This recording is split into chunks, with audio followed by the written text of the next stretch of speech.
Well, when Jane's 18-year-old niece Betty came to town to live with the Aces, Jane expected to have a little trouble finding Betty some young fellas to go out with, but she didn't figure on Betty's developing a crush on Marge's boyfriend, Neal Williams. This episode takes place the following night and is in alternating scenes between the Aces' apartment and the newspaper office where Neal works. But first to the apartment where we find Jane, Marge, and Mr. Ace. Listen. Well, I don't understand it. All right, suppose she did have to work a little later tonight. But how late is late? Here it is after 9. She should certainly be home by now. All I know is what I told you. She called me up about 4 o'clock, and she said she wouldn't be home for dinner. And I said, why, Betty, I've already planned for the 4 of us, I said.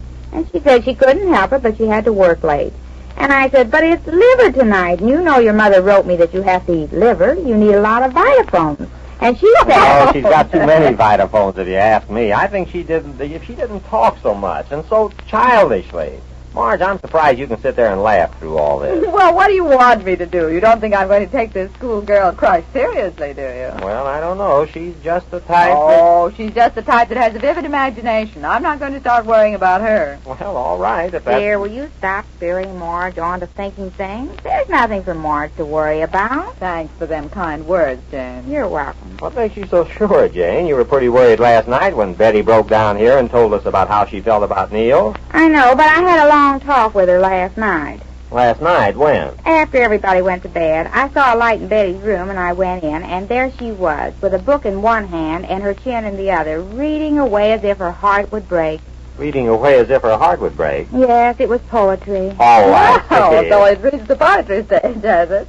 Go on, Jane. What happened? Well, I said, Betty, I want to talk to you. Put your book down. And your chin? Yeah. A what? I say you led with your chin. Go ahead. What is he talking about? Oh, on with the story, Jane. Let her tell it. Oh, what happened? Well, we sat there for a minute looking at each other without saying a word, just staring into space. Into each other's face? Yes. Yes. But sometimes, you can say more to a person by just looking at her than by saying something.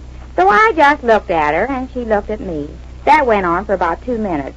Then she finally understood what my look meant, because the first thing she finally said to me was, "Go away, Aunt Jane."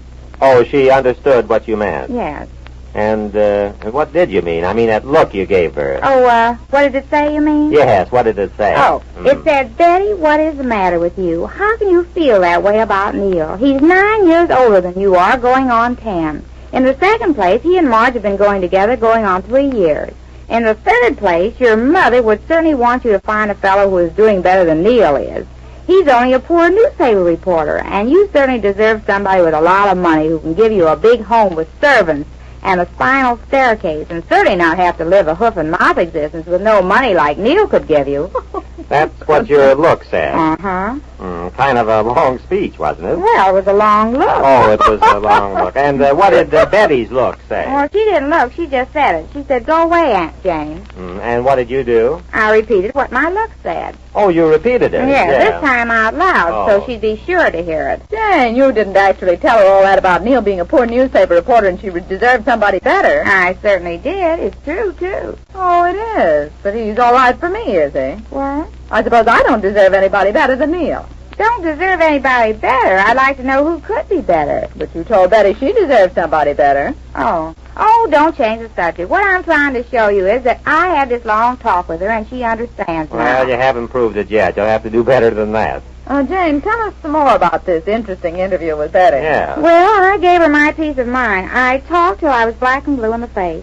And when I finished, she wanted to hear some more. But I wouldn't talk to her anymore because it was getting late. She wanted to hear some more. Yeah, she said, "Aunt Jane, where do you speak tomorrow night?" Oh, she did she? And if you want to know the truth, I'm sure that's why she's working late tonight, because she's afraid to come home and listen to me tell her a few things about somebody else's fellow and all. Well, now I am beginning to wonder if she's working or not. I knew you'd see the light. What are you talking about? After all I just told you, how can you say that, Marge? Why, sure she's working. I told you what she told me on the phone and what I told her last night. I'm sure she's working. Get for home, because this is no place for you, Betty. I'm quite comfortable here, Neal. Now, look, youngster. Oh, stop youngstering me. The girl's as old as her ideas. Well, you get those ideas out of your head. Now, why don't you go home? I like it here. There's something so restfully intellectual about the atmosphere of a newspaper office. That's old newspapers you're smelling. I got work to do. Please go on and do it. I just want to sit here and watch you work. Oh, you've been sitting here for the past 2 hours. It's your fault. Why didn't you take me to dinner when I first came in? Because I'm working nights this week. Can't you understand that? Well, can't you understand that I'll just sit here and watch you? But I can't, doing it. Oh, you're bothering me. You don't mean that. I certainly do. You got this thing all wrong, Betty, and it's your own fault. Now, why don't you just... Why don't you go on with your work? Well, I'm going to have to.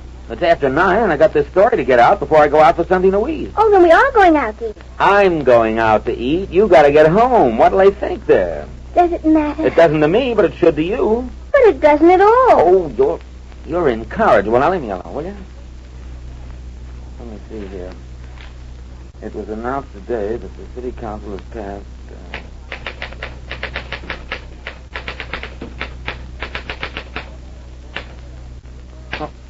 I can't do anything with you sitting there. Betty, for the last time, will you get out of here? No. You're a pest. You know I'm not. You are. In a minute, I'll call up the house and have him come and get you. Oh, you wouldn't do that. Wouldn't I, though? And let Marge find you and me together?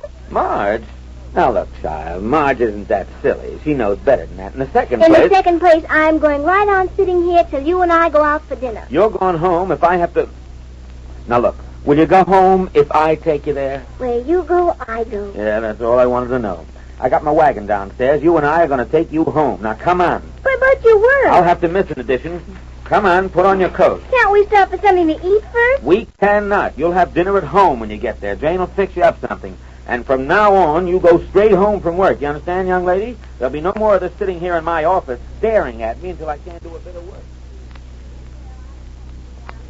Making Marge think all kinds of things. Dear, I'm going to start giving you a talking to like I did Betty. Oh, you mean staring into my space? Yes. Let me see you do it. What? Go ahead, stare at me and make your look say something. All right, I will. There. Jane, you don't mean that. I certainly do. Oh, no, Jane. Yes, I do. Oh, but Jane, after all... I told you I would, dear. Oh, What Jane. did you say? I don't know. You don't know. You know what that look said. I said stop making Marge think things about Neal and Betty. Betty's working tonight, and I'll bet you anything you want she is. Well, I'm beginning to believe I ought to take that bet. What? I'm afraid you better take it, too. Oh, you too, I'm huh? afraid so, Jane, because nobody works this late. You know that. Yes, it is late. But I'm sure she's working because she told... All right, I'll prove it to you. How? I'll call her up. I've got her office number. Yes, call her up, Jane. All right, this will prove it to you. Where's that number? I wrote it on this phone book somewhere. Oh, yes, here it is. West 5466. West 5466. Now you'll see. Well, if she's there, I'll be surprised. I don't know what I'll be if she's not there. Well, I wouldn't take it so to heart, Marge. I mean, after all, Neal's a pretty sensible fellow, and... Yeah, pretty sensible fellows are easily flattered. Oh, stop it. But come to think of it, Neal told me he was working tonight. Well, he is. I saw him at the paper today. He's working every night this week. It's next week he works the day shift. Yes, he's supposed to. But this is going to start...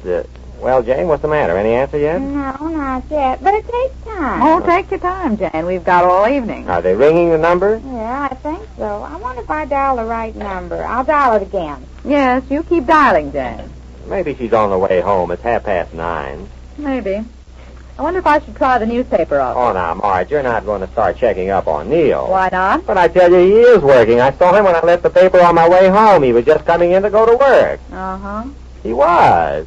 Oh, I believe you. Only just the same, I think I will give that young man a call. And see All what... right, if it'll make you any happier. Only I'm ashamed of you for thinking that...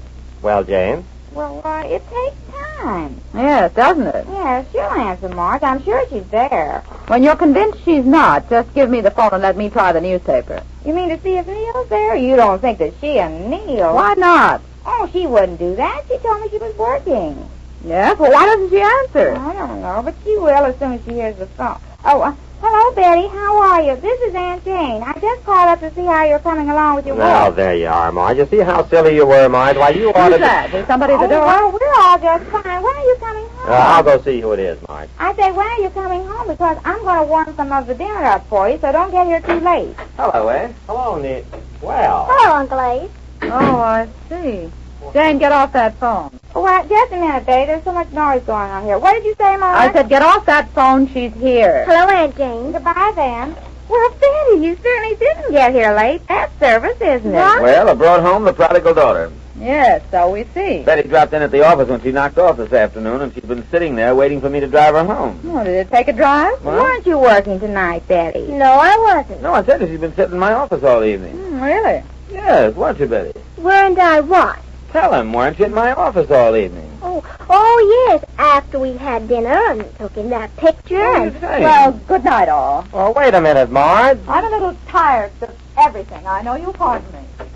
But, Marge. Good night. Well, of all... Fine going, Neal. But I tell you, Betty, I ought to... You're impossible. Neal. Ah, Jane, are you going to believe this dizzy kid, too? I tell you, she's running around in circles. Well, it looks to me like she's running around in triangles. In Yes, it triangles? does look a little like that, doesn't it? Well, it looks as if Betty's going to be more of a problem than ever. But the Aces managed to solve it in an unusual manner, as we learn when next we meet the Easy Aces.